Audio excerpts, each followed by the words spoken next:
Hi guys, myself Ashwati Raji, a postgraduate student at Cochin University of Science and Technology, currently awaiting for my final semester results. ഇന്നത്തെ video എന്ന് പറയുമ്പോൾ ക്യുസാറ്റ് കാറ്റ് എക്സാമിന് ശേഷമുള്ള admission പ്രൊസീജിയേഴ്സും എൻ്റെ ഒരു പേഴ്സണൽ എക്സ്പീരിയൻസും ഷെയർ ചെയ്യാന്നുള്ളതാണ്. Let's go to the video.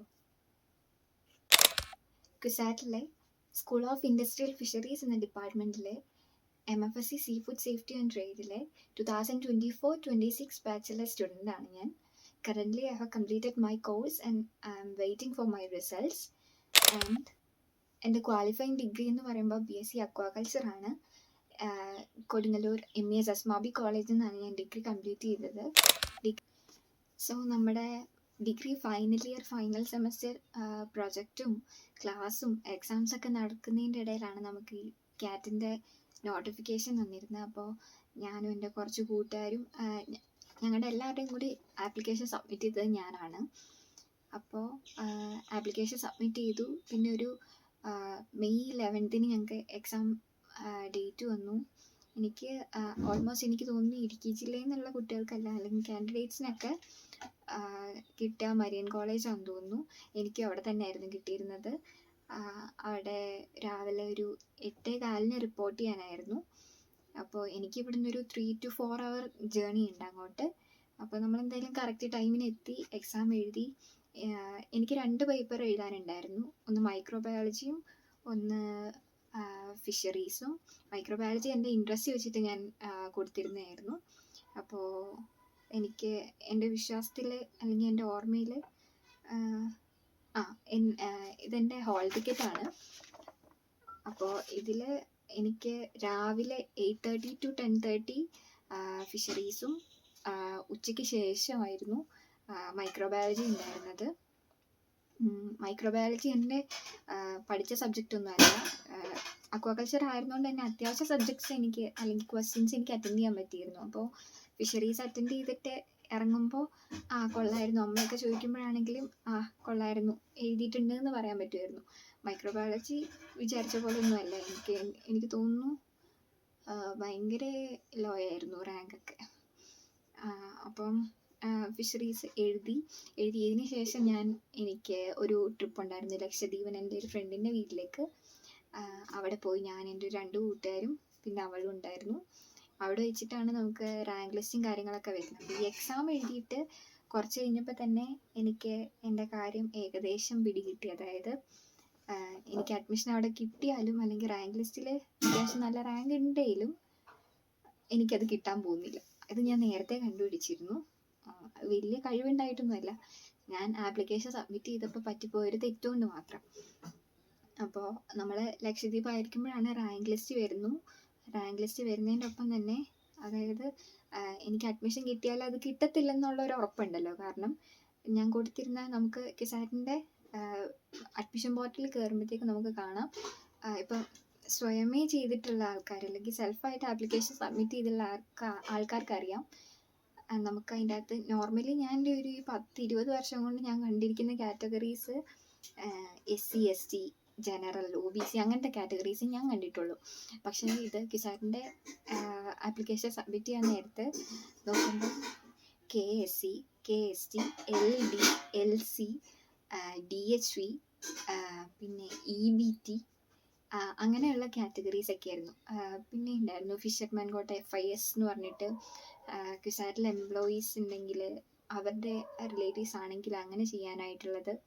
അപ്പോൾ ഒരുപാട് ഡിഫറെൻറ്റ് കാറ്റഗറീസ് ഉണ്ടായിരുന്നു. അപ്പോൾ ആരായാലും കൺഫ്യൂസ്ഡ് ആവും.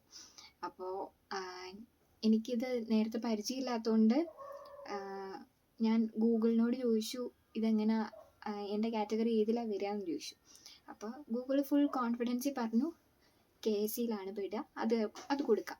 അപ്പം വേറെ ഓപ്ഷൻ ഇല്ലാത്തതുകൊണ്ട് ഞാൻ അത് തന്നെ കൊടുത്തു. എന്നിട്ട് കുറച്ച് കഴിയുമ്പോഴാണ് എനിക്ക് ബോധം വെക്കുന്നത്, അക്കോർഡിംഗ് ടു ഈ കാറ്റഗറീസ് ഞാൻ KSCയിൽ പെടില്ല, അല്ലെങ്കിൽ എൻ്റെ കമ്മ്യൂണിറ്റി KSCയിൽ പെടില്ല. അപ്പോൾ ഓൾറെഡി KSC എന്ന് പറയുമ്പോൾ നമുക്ക് സ്പെഷ്യൽ റിസർവേഷൻ ഉള്ളതാണ്. അതായത് ഇത്ര സീറ്റ്സ് ഉണ്ടെങ്കിൽ അതിൽ ഇത്ര സീറ്റ്സ് അല്ലെങ്കിൽ ഇത്ര പെർസെൻറ്റേജ് ഓഫ് സീറ്റ്സ് ഈ KSC ഗ്രൂപ്പിൽ പെട്ട ആൾക്കാർക്കായിരിക്കും കിട്ടുക. അപ്പോൾ അഡ്മിഷൻ കിട്ടുന്നതിന് മുന്നേ തീരുമാനമായി. പിന്നെ നമ്മൾ ലക്ഷദ്വീപ് ആയിരിക്കുമ്പോൾ എനിക്ക് അലോട്ട്മെൻറ്റ് വന്നു. അപ്പം നമുക്ക് ഒരു പ്രതീക്ഷ, ഏകയുള്ള പ്രതീക്ഷ എന്ന് പറയുമ്പോൾ റാങ്ക് 20 ആണ് കിടക്കുന്നത്. അപ്പോൾ ഈ 20 കിടക്കുന്നതിൽ ഓപ്പൺ കോമ്പറ്റീഷൻ വഴി വേണമെങ്കിൽ ജനറൽ കാറ്റഗറിയിൽ ചാൻസ് ഉണ്ട്. അപ്പോൾ എനിക്ക് തോന്നുന്നു ഞങ്ങൾ നോക്കുമ്പോൾ നമ്പർ ഓഫ് സീറ്റ്സ് 24 ആയിരുന്നു. അപ്പോൾ അങ്ങനെയാണെങ്കിലും എങ്ങനെയെങ്കിലും ഓപ്പൺ കോമ്പറ്റീഷൻ വഴി അതിൻ്റെ ഇടയിലുള്ള ആൾക്കാർക്ക് സ്പെഷ്യൽ റിസർവേഷൻ കിട്ടി എങ്ങനെയെങ്കിലും 20 വരെ ഞാൻ എത്തും, 20ൽ എനിക്ക് ജനറൽ സീറ്റ് കിട്ടും എന്നുള്ളൊരു പ്രതീക്ഷയൊക്കെ ഉണ്ടായിരുന്നു. പക്ഷേ കിട്ടിയില്ല. എനിക്ക് പകരം അലോട്ട്മെൻറ്റ് കിട്ടിയത് MFSC sea food safety and ട്രേഡിലെ KSC കാറ്റഗറി വെച്ചിട്ടാണ് എനിക്ക് അഡ്മിഷൻ കിട്ടിയത്. നമ്മൾ അഡ്മിഷൻ വിങ്ങിലേക്കൊക്കെ കോണ്ടാക്ട് ചെയ്തു. പക്ഷെ അവരും പറഞ്ഞു ഒന്നും ചെയ്യാൻ പറ്റില്ല, അവിടെ പോയി അത് റിജക്റ്റ് ആവണം, അത് റിജക്റ്റ് ആയാലേ നമ്മുടെ ആ കാറ്റഗറി മാറുള്ളൂ, അങ്ങനെയൊക്കെ പറഞ്ഞു. അറ്റ് ദ സെയിം ടൈം നമ്മൾ ലക്ഷദ്വീപിലായിരിക്കുമ്പം MG യൂണിവേഴ്സിറ്റിയിൽ കാറ്റ് എക്സാം എഴുതിയിട്ട് അവിടെ അഡ്മിഷൻ ഓൾറെഡി ഇൻ്റർവ്യൂ ഒക്കെ അവിടെ നിന്ന് തന്നെ അറ്റൻഡ് ചെയ്ത് അഡ്മിഷൻ കൺഫേം ആക്കിയിരിക്കുന്ന എൻ്റെ ഒരു ബെസ്റ്റ് ഫ്രണ്ടും ഉണ്ടായിരുന്നു. എൻ്റെ എല്ലാവരും ഭയങ്കര മോട്ടിവേഷൻ അവിടുന്ന്, കിട്ടും, ഇത് അത്ര വലിയ പ്രശ്നമൊന്നുമല്ല, ചെറിയൊരു കാറ്റഗറി മാറിപ്പോയതല്ല, അവർക്ക് പറഞ്ഞാൽ മനസ്സിലാവാതെ ഇരിക്കും, ഇത് ഇത്ര വലിയ പ്രശ്നമാണോ? പ്രശ്നമാണ്. കാരണം സ്പെഷ്യൽ റിസർവേഷൻ ഉള്ള ഒരു കാറ്റഗറിയുടെ സീറ്റാണ് ഞാൻ അബദ്ധവശാലാണേ പോലെ ഞാൻ കൈപ്പറ്റി വെച്ചിരിക്കുന്നത്. അത് അപ്പോൾ കിട്ടിയ അഡ്മിഷൻ കളയണ്ടല്ലോ എന്ന് ഓർത്തിട്ട് നമ്മളെ സർട്ടിഫിക്കറ്റ് വെരിഫിക്കേഷന് വിളിക്കും. ഇപ്പോൾ ഈ പാസ്പോർട്ട് ഓഫീസിൽ നമ്മളെ വെരിഫൈ ചെയ്യാൻ വിളിക്കുന്ന പോലെ നമ്മുടെ കയ്യിലുള്ള ഡോക്യുമെൻറ്റ്സ്, നമ്മൾ പറഞ്ഞ കാര്യങ്ങളൊക്കെ ശരിയാണെന്ന് തെളിയിക്കാനുള്ള ഡോക്യുമെൻറ്റ്സുമായിട്ട് നമ്മൾ ഡിപ്പാർട്ട്മെൻറ്റിൽ ചെല്ലുക, അവിടുന്ന് വെരിഫൈ ചെയ്യും, അഡ്മിഷൻ കൺഫേം ആകും. അപ്പോൾ ഞാൻ ലക്ഷദ്വീപിൽ നിന്ന് എത്തി, അതിന് ശേഷമാണ് നമ്മൾ അവിടെ ചെന്നിട്ട് ആദ്യം നമ്മൾ വെരിഫിക്കേഷന് വേണ്ടിയിട്ട് റിപ്പോർട്ട് ചെയ്യുന്നൊരു റൂമുണ്ട്. അവിടെ ഒരു മിസ് ഉണ്ടാവും. എനിക്കവിടെ ഉണ്ടായിരുന്ന ആൻസി എന്ന് പറഞ്ഞിട്ടൊരു മിസ്സായിരുന്നു. അപ്പോൾ കുറേ തോട്ട്സ്, അതായത് നമ്മൾ ഇൻറ്റൻഷനലി ഇങ്ങനെ ഒരു തെറ്റ് വരുത്തിയതാണെന്ന് വേണേൽ അറിയില്ലാത്തവർക്ക് ചിന്തിക്കാവുന്നേ ഉള്ളൂ. അപ്പോൾ അങ്ങനെയുള്ള തോട്ട്സൊക്കെ നമ്മുടെ മനസ്സിലുണ്ട്. അപ്പം മിസ്സിൻ്റെ അടുത്ത് ഇങ്ങനെ പോയി കാര്യം പറഞ്ഞപ്പോൾ, എൻ്റെ പേര് വിളിച്ചപ്പോൾ ഞാൻ കാര്യം പറഞ്ഞപ്പോൾ മിസ്സ് പറഞ്ഞു, ഡയറക്ടറെ പോയി കണ്ടോളൂ, ഇത് നടക്കാൻ ചാൻസ് ഇല്ലെന്ന് പറഞ്ഞു, ഗെറ്റ് ഔട്ട്. അത് തന്നെ. എന്നിട്ട് പിന്നെ നമ്മൾ പുറത്തേക്ക് ഇറങ്ങിയപ്പോഴത്തേക്കും ആകെ ഗ്ലൂമി ആയിട്ട് നിൽക്കുന്ന കണ്ടപ്പോൾ സീനിയേഴ്സ് വന്ന് സംസാരിച്ചു. അപ്പോൾ സീനിയേഴ്സ് വന്നിട്ട് സംസാരിച്ചപ്പോൾ ഞാൻ പറഞ്ഞു, ഇങ്ങനെ എൻ്റെ റാങ്ക് ഇതാണ്, പക്ഷെ എനിക്കിങ്ങനെ ആപ്ലിക്കേഷൻ വെക്കുന്ന ടൈമിലൊരു തെറ്റ് പറ്റി, അപ്പോൾ എന്തെങ്കിലും ചെയ്യാൻ പറ്റുമോ? അപ്പോൾ ചേച്ചിമാർ ഫുൾ കോൺഫിഡൻസിൽ, സാറ് ഭയങ്കര പാവാ, പേടിക്കേണ്ട കാര്യമൊന്നുമില്ല, അകത്ത് പോയി സംസാരിച്ച് കഴിഞ്ഞാൽ റെഡിയാവും, അങ്ങനെ ഒരു രീതിക്ക് പറഞ്ഞു. അപ്പം നമ്മൾ പിന്നെയും നമുക്കൊരു പ്രതീക്ഷയായി. ഇല്ലാത്ത പ്രതീക്ഷകളെല്ലാം കൂട്ടിക്കൊണ്ടുപോയിട്ട് നമ്മൾ ചെല്ലുകയാണ്. അതായത് ഫുൾ തെറ്റ് നമ്മുടെ ഭാഗത്ത്, എന്നിട്ട് നമുക്ക് എവിടെയോ ഒരു ഡ്രോപ്പ് ഓഫ് പ്രതീക്ഷ ഉള്ളതുകൊണ്ട് നമ്മൾ പിന്നെയും കയറി ചെന്നു. ഡയറക്ടറുടെ അടുത്ത് കാര്യം പറഞ്ഞു. അപ്പോൾ സാർ ചോദിച്ചു, അവിടെ 2 കോഴ്സാണ് മെയിനായിട്ട് ഓഫർ ചെയ്യുന്നത്, MSc ഇൻഡസ്ട്രിയൽ ഫിഷറീസും MFSC sea food safety and ട്രേഡും. അപ്പോൾ സാർ ചോദിച്ചു, MScക്ക് വെച്ചിട്ടുണ്ടോ എന്ന് ചോദിച്ചു. ഞാൻ പറഞ്ഞു, ഇല്ല സാർ, ജോബ് ഓറിയൻറ്റഡ് ആയിട്ട് ഇതിന് മുന്നേ ആയിട്ട് നമ്മൾക്ക് അവിടെ നിന്നൊരു സാറ് UG ക്ലാസ് എടുക്കാൻ വന്നു. അപ്പോൾ സാറാണ് പറഞ്ഞത്, MFSC എന്ന് പറഞ്ഞിട്ടൊരു കോഴ്സ് ഉണ്ട്, ഇത് ഫുള്ളി ജോബ് ഓറിയൻറ്റഡ് ആണ്, അപ്പോൾ 100% പ്ലേസ്മെൻറ്റ് ഉണ്ടെന്നൊക്കെ. അപ്പോൾ അതുകൊണ്ട് വെച്ചാണ്, അപ്പോൾ വേറെ വെച്ചിട്ടില്ലെന്ന് പറഞ്ഞു. അപ്പോൾ സാറ് പറഞ്ഞു, MSc ആയിരുന്നെങ്കിൽ പിന്നെ നോക്കാമായിരുന്നു, MFSC ചാൻസ് ഇല്ല എന്ന് പറഞ്ഞു. എന്നിട്ട് നമ്മൾ, അപ്പോൾ സാർ ഒരു റെഡ് ഇങ്ക് എടുത്തിട്ട് എൻ്റെ നെയിമിൻ്റെ മുകളിൽ കൂടി അങ്ങ് സ്ട്രൈക്ക് ചെയ്ത് വിട്ടു, റിജക്റ്റ്. നമ്മളൊക്കെ പൊന്നിച്ച മാറി. അതായത് നമ്മൾ ബാക്കിയെല്ലാം CUT, ഇപ്പം ഞാൻ എഴുതിയിരുന്ന ലൈഫ് സയൻസിന് എനിക്കൊരു 85 ആയിരുന്നു സ്കോർ ഉണ്ടായിരുന്നത്, അത്രേ ഉണ്ടായിരുന്നുള്ളൂ. എങ്കിലും നമുക്ക് സ്പോട്ട് അഡ്മിഷനൊക്കെ ട്രൈ ചെയ്യായിരുന്നു. ഇപ്പം പഞ്ചാബ് യൂണിവേഴ്സിറ്റിയും അതുപോലെ പോണ്ടിച്ചേരി യൂണിവേഴ്സിറ്റിയിലൊക്കെ ഒരുപാട് സ്പോട്ട് നടന്നിരുന്നു. പക്ഷേ ഇതൊക്കെ ഈവൻ നമ്മൾ കാലിക്കറ്റ് യൂണിവേഴ്സിറ്റി, MG യൂണിവേഴ്സിറ്റി, അങ്ങനെ നമ്മുടെ സ്റ്റേറ്റ് യൂണിവേഴ്സിറ്റീസ് ബാക്കിയുള്ളതിലൊന്നും അഡ്മിഷൻ വെച്ച് പോലും ഇല്ല, ഈ ഒരു പ്രതീക്ഷ കാരണം. അപ്പം നമ്മൾ എല്ലാം കൈ വിട്ടുപോയി. എന്നിട്ട് പിന്നെ നമ്മൾ സാറിൻ്റെ റൂമിൽ നിന്ന് ഇറങ്ങി പുറത്തേക്ക് വന്നു. അപ്പോൾ സീനിയേഴ്സിൻ്റെ അടുത്ത് കാര്യം പറഞ്ഞു. അപ്പോൾ സ്പോട്ടിന് നോക്കാനാണ് സാറ് പറഞ്ഞതെന്ന് പറഞ്ഞു. അപ്പോൾ ചേച്ചിമാർ പറഞ്ഞു, കുഴപ്പമില്ല, നമ്മുടെ അഡ്മിഷൻ പോർട്ടൽ എപ്പോഴും ചെക്ക് ചെയ്തുകൊണ്ടിരിക്കുക, സ്പോട്ടിൻ്റെ ഡീറ്റെയിൽസ് വന്നുകൊണ്ടിരിക്കും. അങ്ങനെ അപ്പോൾ നെക്സ്റ്റ് സ്പോട്ടിന് വന്നു കഴിഞ്ഞാൽ റാങ്ക് ഇത്രയുള്ളതുകൊണ്ട് തന്നെ കൺസിഡർ ചെയ്യാൻ സാധ്യതയുണ്ടെന്നും പറഞ്ഞു. എന്നിട്ട് പിന്നെ വീട്ടിൽ വന്നാലും നമുക്ക് സ്ട്രെസ്സാണ്. കാരണം നമ്മുടെ ഒരു തെറ്റുകൊണ്ട് നമ്മൾ കരിയർ ബ്രേക്ക് വരുമോ അങ്ങനെ ഒരു തോട്ടിലേക്ക് വരെ എത്തി. എന്നിട്ട് ഫസ്റ്റ് സ്പോട്ടിൻ്റെ നോട്ടിഫിക്കേഷൻ വന്നു. നമ്മൾ അതുപോലെ തന്നെ പോയി അറ്റൻഡ് ചെയ്തു. അപ്പോൾ രാവിലെ ചെല്ലുമ്പോൾ അവിടെ സീനിയേഴ്സൊക്കെ പുറത്തുണ്ട്. അപ്പോൾ അതിലൊരു സീനിയർ പറഞ്ഞു എയ്ക്കുമാണ് ഇപ്പോൾ സീറ്റ് വന്നിട്ടുള്ളത് വേക്കൻ്റ് ആയിട്ട്. അപ്പോൾ ഇത് ഓൾറെഡി ക്ലെയിം ചെയ്തിട്ടുണ്ട് ആളുടെ ഒരു ബ്രദർ. അപ്പോൾ സാധ്യത കുറയും അപ്പോൾ ഈ എയ്ക്യു എന്ന് പറയുമ്പം ഓൾ ഇന്ത്യ കോട്ട എന്ന് പറയും. അതായത് നമ്മൾ നോൺ കേരളൈറ്റ്സിനാണ് അതിൻ്റെ അകത്ത് കൂടുതലും വെക്കാൻ. അതായത് അവർ 25% എക്സ്ട്രാ ഫീ കൊടുത്തിട്ടായിരിക്കും ആ ഒരു സീറ്റിൽ നമ്മൾ പഠിക്കുന്നുണ്ടാവുക. അപ്പോൾ അത് നോർമലി അത് നമ്മൾ അഡ്മിഷൻ ആപ്ലിക്കേഷൻ വെക്കുമ്പോൾ ക്ലെയിം ചെയ്യണം. അതായത് ഞാൻ ഇത്ര എമൗണ്ട് കൊടുത്തിട്ട് ഞാൻ പഠിച്ചോളാം എന്ന് പറഞ്ഞിട്ട് നമ്മൾ ക്ലെയിം ചെയ്യണം. നിർഭാഗ്യവശാൽ ഞാനത് ചെയ്തിട്ടില്ലായിരുന്നു. എൻ്റെ കൂടെ ഉണ്ടായിരുന്ന ഫ്രണ്ട്സിനെ ഞാൻ ചെയ്തിട്ടില്ലായിരുന്നു. കാരണം കൂടുതൽ ഫീ അല്ലേ വരിക, അതുകൊണ്ട് കൊടുത്തിട്ടില്ല. എന്തോ ഭാഗ്യം കൊണ്ട് അവിടുന്ന് ആ ചേട്ടൻ തന്നെ പറഞ്ഞു, സീനിയർ തന്നെ പറഞ്ഞു, ഡയറക്ടർ പറയുകയാണ് നമുക്കിപ്പോൾ അത് ക്ലെയിം ചെയ്യാൻ പറ്റുമെന്ന് പറയുകയാണെങ്കിൽ ഓക്കെ, തനിക്ക് അത് കൺസിഡർ ചെയ്യാൻ തന്നെ അതിൻ്റെ അകത്ത് കൺസിഡർ ചെയ്യുമെന്ന് പറഞ്ഞു. അപ്പം നമ്മൾ രാവിലെ അവിടെ പോകുമ്പോൾ ഒരു രജിസ്റ്ററിലേക്ക് എഴുതി വെക്കണം. അപ്പോൾ അതിൽ എഴുതി വെച്ചു. അപ്പോൾ സാറ് പറഞ്ഞു എയ്ക്യു എല്ലാവർക്കും ഇവിടുന്ന് ക്ലെയിം ചെയ്യാൻ പറ്റുമെന്ന് പറഞ്ഞു. അപ്പോൾ അതുകൊണ്ട് തന്നെ എയ്ക്യു ക്ലെയിം ചെയ്തു. പക്ഷേ റാങ്കും അതിലൊരു ഘടകമായിരുന്നു. അപ്പോൾ സാർ പറഞ്ഞു എയ്ക്യു ഇപ്പോൾ വന്നതിൽ എല്ലാവരും ക്ലെയിം ചെയ്തിട്ടുണ്ട്, അതിൽ ഏറ്റവും ഉയർന്ന റാങ്കുള്ള ആളെയായിരിക്കും നമ്മൾ ഇന്ന് എടുക്കുക, ബാക്കിയുള്ളവർ അടുത്ത സ്പോട്ടിൽ കൺസിഡർ ചെയ്യുമെന്ന് പറഞ്ഞു. ഭാഗ്യവശാൽ അന്ന് ആദ്യം ഉണ്ടായിരുന്ന റാങ്ക് എൻ്റെതായിരുന്നു. അതുകൊണ്ട് എനിക്ക് അന്ന് അഡ്മിഷൻ കിട്ടി. അത് ഒരു ഭാഗ്യം എന്ന് പറയണോ, ഭാഗ്യം അങ്ങനെ തന്നെ പറയുക. അപ്പോൾ നമ്മൾക്ക് സെക്കൻഡ് സ്പോട്ട് വരുന്നുണ്ടായിരുന്നു, തേർഡ് സ്പോട്ട് വരുന്നുണ്ടായിരുന്നു. അപ്പോൾ ഇതിനൊക്കെ ജനറൽ സീറ്റ് ഫ്രീ ആയിരുന്നു. അതുകൊണ്ടാണ് ഞാൻ പറഞ്ഞത് ഭാഗ്യമായിട്ട് പറയാൻ പറ്റുമെന്ന് അറിയില്ല. നമ്മൾ ആ 25% എക്സ്ട്രാ ഫീ. എനിവേ എനിക്ക് ആഗ്രഹം അവിടെ കയറണമെന്നുണ്ടായിരുന്നു, അത് നടന്നു. ഐ വാസ് ലക്കി ഇനഫ് അങ്ങനെ പറയുന്നതായിരിക്കും നല്ലത്. അപ്പോൾ അങ്ങനെ നമ്മൾ എന്നാൽ അവിടെ കയറി സാറിന് ഫീ അടച്ചു. അപ്പോൾ സാറിങ്ങനെ ക്വസ്റ്റ്യനൊക്കെ ചോദിച്ചു, അതായത് എന്തുകൊണ്ടാണ് ഇത്ര ദൂരെ പോയി അക്വാകൾച്ചർ എടുത്ത് പഠിച്ചത്. അപ്പോൾ ഞാൻ പറഞ്ഞു സാർ അവിടെ കോഴ്സ് ഉണ്ടായിരുന്നുള്ളൂ, എനിക്ക് നമ്മൾ സോൺ ഔട്ട് ആവുക എന്നൊക്കെ പറയില്ലേ, നമുക്ക് നമ്മുടെ കയ്യിൽ നിന്ന് പോയ ഒരു സാധനം കൈ കിട്ടിയ ഒരവസ്ഥ. അമ്മയ്ക്ക് വന്ന് ഭയങ്കര സന്തോഷം. അതായത് അത്രയും സ്ട്രെസ്ഡ് ആയിട്ടായിരുന്നു നമ്മൾ നമ്മളെ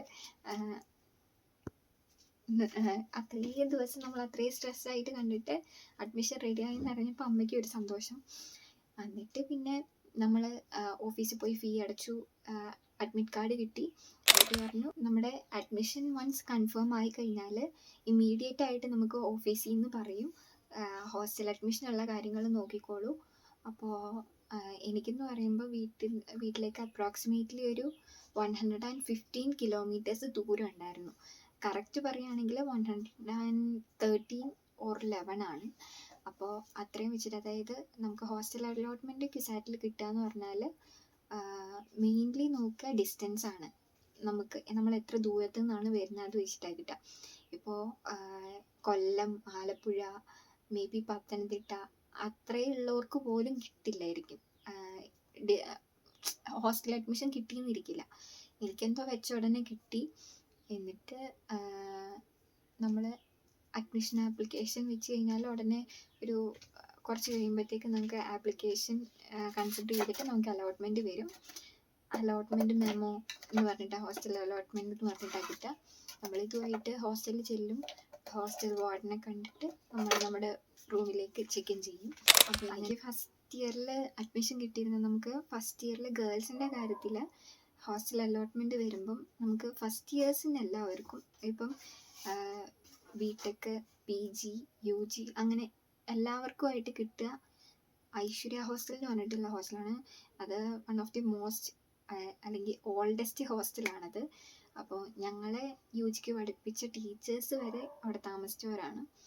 അപ്പം അവിടെയാണ് ഹോസ്റ്റൽ കിട്ടിയത്. അപ്പം ഞങ്ങൾ ജോയിൻ ചെയ്യുമ്പോൾ അവിടെ നമുക്ക് നമ്മുടെ കൂടെ ഫ്രണ്ട്സ് ഉണ്ടെങ്കിൽ നമുക്ക് 3 ആൾക്ക് അല്ലെങ്കിൽ 2 ആൾക്ക്, മെയിൻലി അവിടെ 2 ഇൻമേറ്റ് ആണ് വരിക. അപ്പോൾ ആ 2 ഇൻമേറ്റിന് വേണമെങ്കിൽ 2 ഗസ്റ്റിനെയും കൂടെ കൂട്ടാം റൂമിലേക്ക്. അപ്പം ഞാനും അഭിനന്ദു എൻ്റെ കൂടെ UGക്ക് പഠിച്ച എൻ്റെ ഫ്രണ്ടാണ്. ആളോട് കൂടിയിട്ടാണ് ഒരു റൂമിലേക്ക് കയറിയത്. അപ്പോൾ അതിൻ്റെ ഒപ്പം തന്നെ സ്പോട്ടിൽ ഞങ്ങളുടെ വേറെ 2 ഫ്രണ്ട്സ് കൂടി വന്നു. അപ്പോൾ ഞങ്ങൾ 4 ആളുമായിരുന്നു ഫസ്റ്റ് റൂമിൽ. പിന്നെ തൊട്ടടുത്ത് തന്നെ ഗൗരി, രാജലക്ഷ്മി, കൃപ, ഷാന, അങ്ങനെ ഞങ്ങൾ ഒരു 2 റൂം നല്ല വൈബായിട്ട് ഒരു കൊല്ലം അങ്ങ് പോയി. അപ്പോൾ അഡ്മിഷൻ ഈ ഗസ്റ്റ് ഇൻമേറ്റ് എന്ന് പറയുമ്പോൾ നമുക്ക് അലോട്ട്മെൻറ്റ് കിട്ടിയ ആൾക്കാർ, ഇൻമേറ്റ് നമുക്ക് ത്രൂ ആപ്ലിക്കേഷൻ വെച്ച് അലോട്ട്മെൻറ്റ് കിട്ടിയ ആൾക്കാർ. ഗസ്റ്റ് എന്ന് പറയുമ്പം ഈ 2 ഇൻമേറ്റുകളുടെ കെയർ ഓഫിൽ അവർക്ക് പിന്നെ കിടക്കാൻ കട്ടിൽ കാര്യങ്ങളൊന്നും ഉണ്ടാവില്ല. ചെറിയ റൂമുമാണ് ഐശ്വര്യയിൽ. അപ്പോൾ അവിടെ നമ്മുടെ കെയർ ഓഫിൽ വരുന്ന 2 പേര്. അങ്ങനെ അപ്പോൾ ഐശ്വര്യയിൽ ഒരു റൂമിൽ നമുക്ക് 4 പേരായിരുന്നു പറ്റുണ്ടാവുക. അതേസമയം സെക്കൻഡ് ഇയറിൽ വരുമ്പോൾ നമ്മൾ അനശ്വര, അനഘ, അനന്യ എന്ന് പറഞ്ഞിട്ട് 3 ഹോസ്റ്റൽസാണ് ഉണ്ടാവുക. അവിടെയൊക്കെ ബെറ്റർ അമ്യൂണിറ്റീസ് ആണ് ഈ റൂംസ് ഐശ്വര്യ വെച്ച് കമ്പയർ ചെയ്യുമ്പോൾ. കുറച്ചുകൂടി വലിയ റൂമാണ്. അതുപോലെ 3 ഇൻമേറ്റ്സ് ആണ് ഉണ്ടാവുക. അവർക്ക് വേണമെങ്കിൽ 2 ഗസ്റ്റിനെയും കൂടെ എടുക്കാം അങ്ങനെ. അപ്പം ഈ ഗസ്റ്റും ഇൻമേറ്റും തമ്മിലുള്ള വ്യത്യാസം എന്ന് പറയുമ്പം ഇൻമേറ്റിന് ഐ തിങ്ക് 320 രൂപ കൊടുത്താൽ മതിയായിരുന്നു നമുക്ക് അവിടെ സ്റ്റേ ചെയ്യാനായിട്ട്. ഗസ്റ്റിന് 400 ആണെന്ന് തോന്നുന്നു. അപ്പോൾ അതായത് അക്കോമഡേഷന് മാത്രം. ഫുഡിൻ്റെ ബില്ല് സെപ്പറേറ്റ് വേറെ വരും.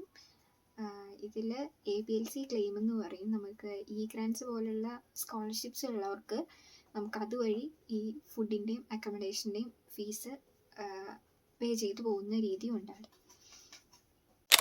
പിന്നെ എനിക്ക് അഡ്മിഷൻ്റെ ടൈമിൽ നല്ലോണം, അതായത് എനിക്ക് ഫേസ് ചെയ്യേണ്ടി വന്നൊരു പ്രശ്നം എന്ന് പറഞ്ഞാൽ, നമുക്ക് ഹെൽപ്പ് ഡെസ്കുകൾ അവൈലബിൾ ആണ് ഓൾറെഡി.